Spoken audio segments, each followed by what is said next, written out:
तुमच्या गाईडलाईन्समुळे आणि शेवटी कसं आहे, जो ट्रेंडिंग फील्ड आहे तुमचा जो आहे, परंतु मी त्या फील्डला टचमध्ये नाहीये की कुठला फॉर्म भरणं आहे, कुठलं कॉलेज कसं आहे, काय हे फक्त तुम्हीच आम्हाला सांगू शकतात. त्यामुळे तुमचा जे फायदा आम्हाला खूप झाला. नॉन कॅप राऊंड जो होता, नॉन कॅप राऊंड बद्दल जी माहिती आम्हाला काहीच नव्हती. म्हणजे नॉन कॅप राऊंडची कुठल्याही प्रकारची माहिती आपल्याला इंडिव्हिज्युअल नसते.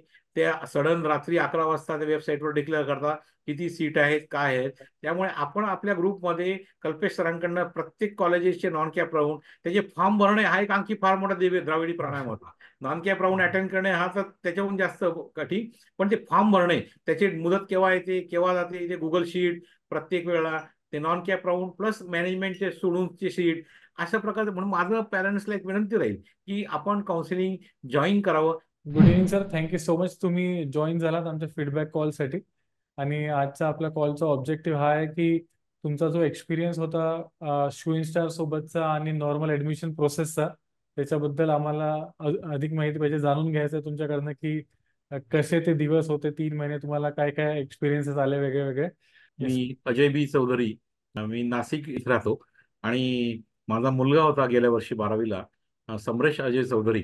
त्याला सीईटीला 95.56% होते. आणि जे डबलईला त्याचं दोन, पहिलं आणि दुसरं, याच्यामधला तो मॅक्झिमम स्कोर होता 77 पॉईंट समथिंग, म्हणजे झिरो पकडूया, 77 असा होता. मग येस. हे केल्यानंतर जेव्हा आपलं सीईटीचा रिझल्ट, जेव्हा पर्सेंटाईल डिक्लेअर झाले, त्यावेळेला वेगवेगळ्या प्रकारचे जे काउन्सिलिंग वगैरे, हे काय जास्त आम्हाला माहिती नव्हतं ऍक्च्युली.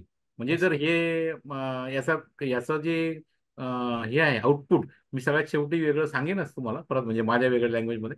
पण एकदम तुमच्या बरोबरचा एक्सपिरियन्स, तुम्ही जेव्हा तुमच्याशी कॉन्टॅक्ट आला आणि त्यावेळेला मग आम्ही लिस्ट जी आहे कशी फायनल करणे, तर तुमचे जे, म्हणजे आम्हाला तर जो कॉलेज मिळालाय त्या कॉलेजचं माहित पण नव्हतं आम्हाला. ओके. पण केवळ आणि केवळ रिअलिस्टिक परफॉर्मन्स आपला जो आहे, त्याच्यावर आपण विश्वास ठेवून आम्हाला ते कॉलेज मिळालं. हे हे केवळ आपलं श्रेय आहे काउन्सिलिंगचं. आणि ती आहे, म्हणजे असं माझं म्हणजे वैयक्तिक मत आहे, माझ्या फॅमिलीचं पण आणि आमचं सगळ्यांचं पण.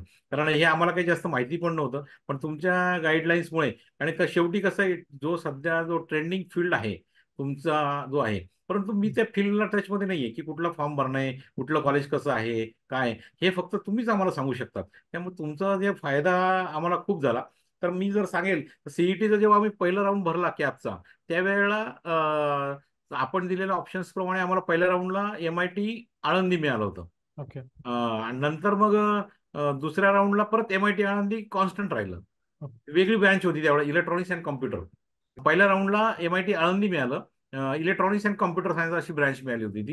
येस. आणि मग दुसऱ्या राऊंडला विवेकानंद कॉलेज चेंबूर, त्याच्यामध्ये इलेक्ट्रॉनिक्स अँड कॉम्प्युटर सायन्स मिळालं. येस. तिसऱ्या राऊंडला पण ते कायम राहिलं, right. Electronics and computer science.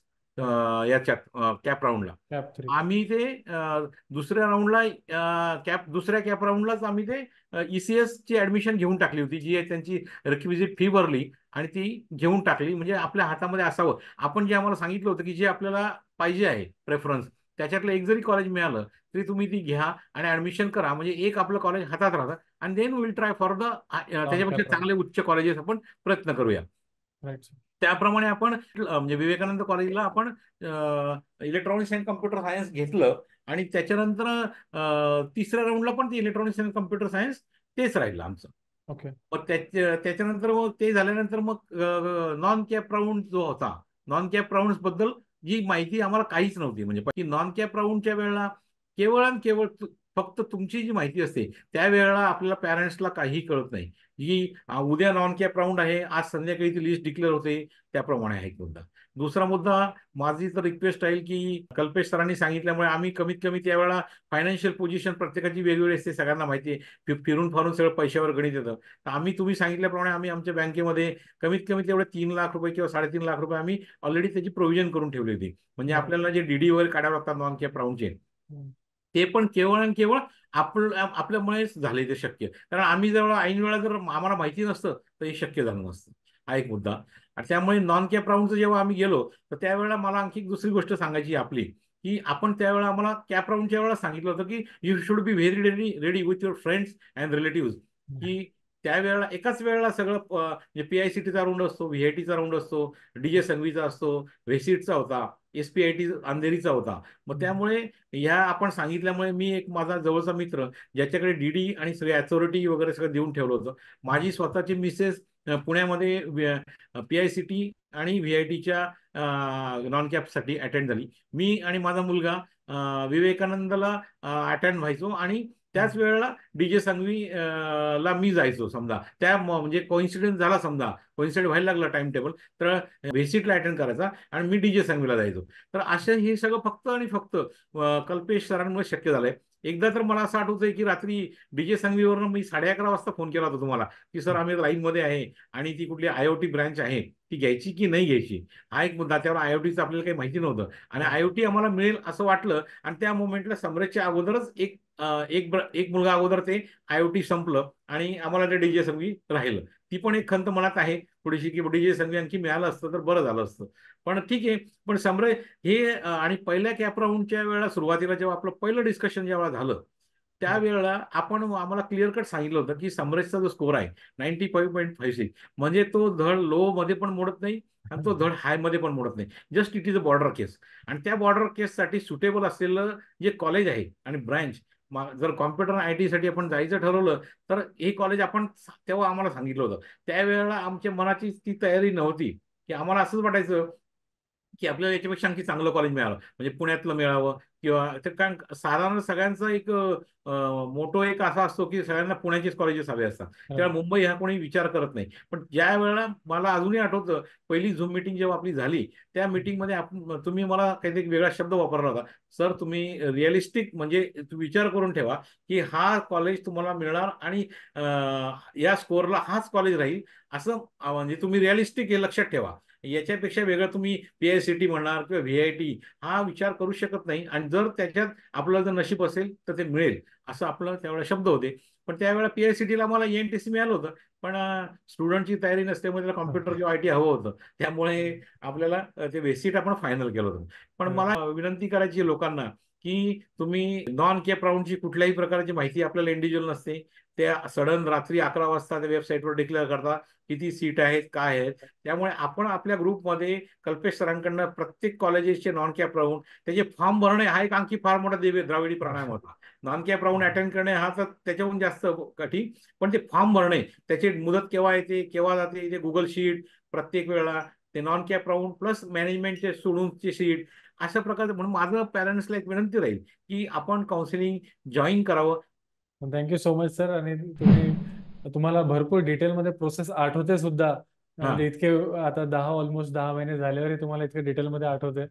आणि नक्कीच तुम्ही स्वतः तुमच्या फॅमिलीनी सुद्धा भरपूर एफर्ट्स घेतले इथे, इतके सारे कॉलेज अटेंड करणं, तिथे इतक्या उशिरापर्यंत थांबणं, ही पूर्ण प्रोसेस करणं. तर तुमचं सुद्धा आणि समरेश स्टुडंटचं सुद्धा तेवढंच कॉन्ट्रीब्युशन आहे. आणि आय एम हॅपी की तो आता सध्या एका चांगल्या कॉलेजमध्ये आणि खुश आहे. Yes yes. आणि ऍक्च्युली कसं आहे म्हणून तेच मला म्हणायचं होतं की आणि शेवटच्या वेळेला याला म्हणजे इव्हन थर्ड राऊंडला जेव्हा आम्हाला हे मिळालं electronic ECS electronics and computer science ही नवीनच ब्रँच होती, तेव्हा आपल्याशी मी डिस्कशन केलं होतं. आणि नंतर नॉन कॅप राऊंडमध्ये जेव्हा आम्ही अटेंड केलं तर पहिल्या नॉन कॅप राऊंडला त्याला AIDS मिळालं होतं, right. Artificial intelligence and data science. त्याच्याबद्दलही आपण मला सांगितलं होतं. त्यामुळे आपण we have moved from ECS to AIDS. बरोबर. AIDSला मूव्ह झालो आणि मग सेकंड राऊंडला आम्हाला AIDS वरनं कॉम्प्युटर किंवा IT ला आपण ट्राय करा असं आपण म्हटले होते. बरोबर. त्यामुळे आम्ही माझ्या माहितीप्रमाणे त्या चेंबूरच्या जवळच्या लॉजला 8 दिवस थांबलो होतो मी आणि समरेश. हा. तर तो आम्ही मात्र सकाळी उठलो 8 वाजता कॉलेजला आणि रात्री 8 वाजेपर्यंत कॉलेजपर्यंत. तुम्ही जे इन्स्ट्रक्शन दिल्या त्या सगळ्या आम्ही फॉलो केल्या आणि त्यामुळेच समरेश आज त्या कॉलेजमध्ये आणि he is very happy with that college अरे वा, विच अजून इज काय मेड. पाहिजे? स्टुडंट हॅपी आहे, that is the most important yes. Thing. आणि त्या कॉलेजमध्ये सर, थोडं कॉलेजबद्दल बोलू आपण. कॉलेजबद्दल डिस्कशन करत आहात तर त्या कॉलेजमध्ये जसं हॉस्टेल अवेलेबल आहे नाही आहे, किंवा काही वेगळे रूल्स आहे हॉस्टेलमध्ये ओनली टिल सेकंड इयर, थोडं क्लॅरिफिकेशन हॉस्टेल बद्दल आणि फीस बद्दल देऊ शकता का प्लीज? हा, देऊ शकतो.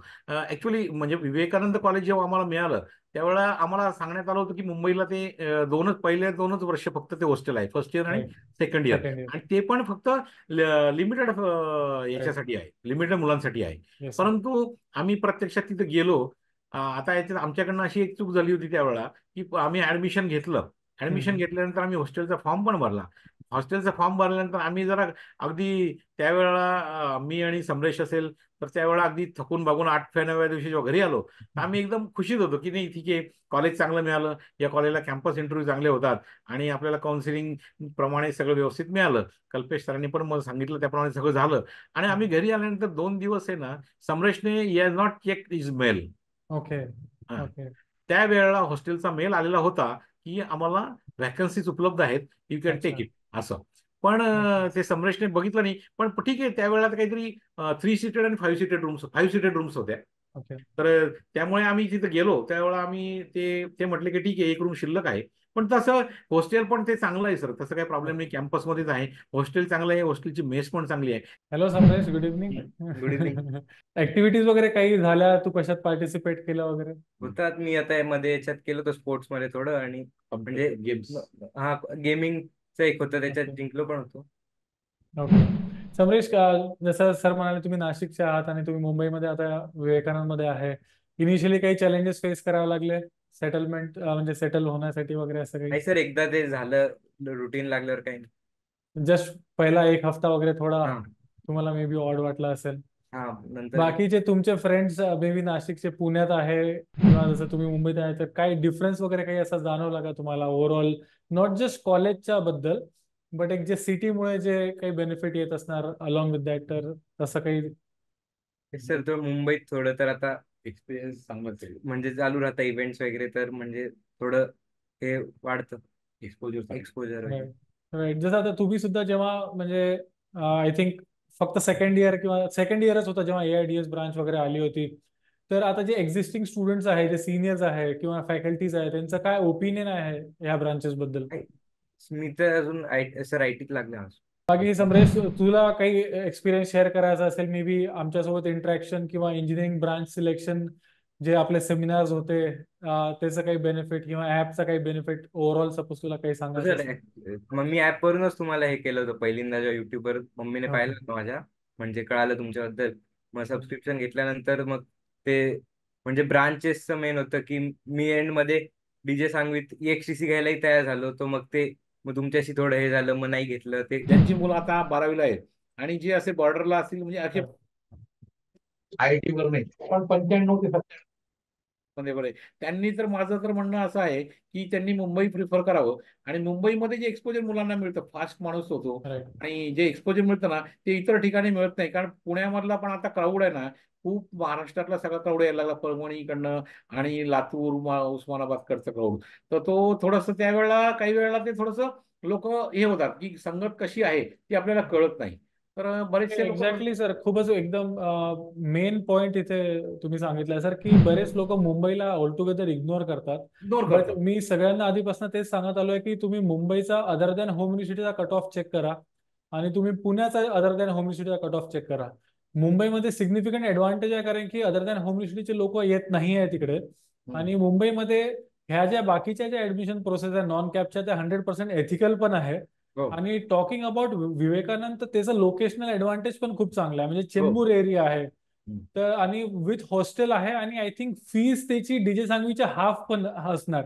हा, म्हणजे one fee point three 1.30 lakhs. Right. माझ्या मते DJ Sanghvi was 2.30 lakhs. Right. तो फीज मे बी इतका इम्पॉर्टंट क्रायटेरिया नाही, बट काही लोकांसाठी असू शकते. असू शकतो तर असू त्या शकतो. लोकांसाठी सुद्धा विवेकानंद एक quality education with all the facilities at affordable price with yes. Good placement, म्हणजे एक खूपच चांगलं असं पॅकेज सुद्धा आहे ते, आय आणि थिंक. सर मुंबईचे जे लोक आहेत ना, मुंबईच्या लोकांना आम्ही जेव्हा आता इतर इतर इतर ठिकाणी एका एका फंक्शन मध्ये, आता मला परवा मागच्या आठवड्यामध्ये एक फंक्शन होतं, तिथे भेटले ना एक जण. ते ते म्हटले अरे, मग ते समरेश कुठे आहे वगैरे विचारलं, त्यांना सांगितलं असं कॉलेज वगैरे. अरे ते इथं खूपच चांगलं कॉलेज आहे वगैरे. आणि मला तुमचं पहिल्या झूम मीटिंग मध्ये आपण जेव्हा मार्काशी चर्चा केल्यानंतर तुम्ही मला सांगितलं होतं की तुमच्या या मार्कांसाठी आणि कॉम्प्युटर किंवा IT असेल तर you will get only and only receipt, म्हणजे विवेकानंद कॉलेज. मग तुम्ही सांगितल्यानंतर सर आम्ही ना स्वतः ते पर्सनली, मी समरेश आणि आमची मिसेस, आम्ही 3 जण ते कॉलेज स्वतः बघून आलो, DJ सांगवी आणि ते सगळं. त्याच्यामुळे आणखी ते आयडिया क्लिअरिटी झाली सगळी. एक्झॅक्टली, व्हिजिट केल्यावर भरपूर क्लॅरिटी येते सर. हा.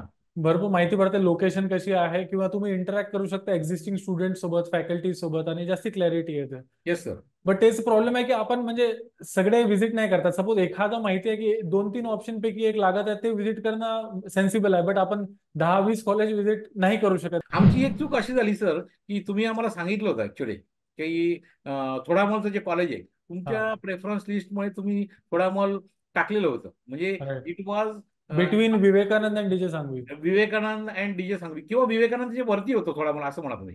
हा, विवेकानंदाच्या वरती होतं थोडामॉल आणि राईट राईट. थोडामॉल डीजे सांगवी मग विवेकानंद होतं. पण आम्ही काय केलं, आम्ही थोडामॉलला गेलो होतो पण ते आम्ही थोडंसं इन्फ्रास्ट्रक्चर वगैरे बघितलं. पण नंतर जेव्हा आम्हाला कळलं, प्रत्यक्षात जेव्हा राऊंडच्या वेळेला ते अटेंड केलं, तर त्यावेळेला कळलं की Thadomal was far better than Vivekananda.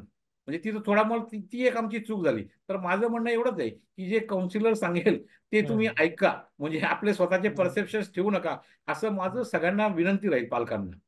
तर ठीक आहे, आता पूर्ण प्रोसेसमध्ये काही अपॉर्च्युनिटीज भेटणार, काही मिस होणार, तर that is part and parcel of the game. But at the end of the day आपली जी अलॉटमेंट आहे आणि समरेश इज हॅपी, ते सगळं मॅटर तेच करते महत्वाचं आहे. समरेश इज व्हेरी आपल्याला. Happy sir, Samresh is very happy. Right. माझं एवढंच म्हणणं राहील सगळ्यांना की काउन्सिलिंग जे आहे, काउन्सिलिंग फार महत्वाचं आहे आणि याच्यामुळे तुमचे कन्सेप्ट क्लिअर होतात.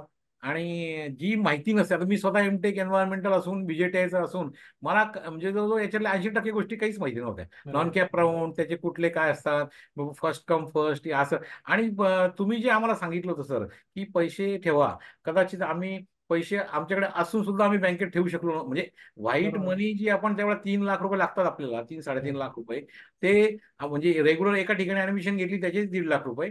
आणि ज्या 2-3 ठिकाणी आपल्याला ट्राय करायचं आहे ते त्यावेळेला डीडीच मागतात प्रत्येक ठिकाणी. VIT is asking DD, PICT is asking DD and DJ Sanghvi is asking DD, all are I asking. म्हणजे राईट. एसपीआयटी, व्हीजेटीआय, व्हीजेटीआयला सुद्धा डीडी हवा होता. राईट.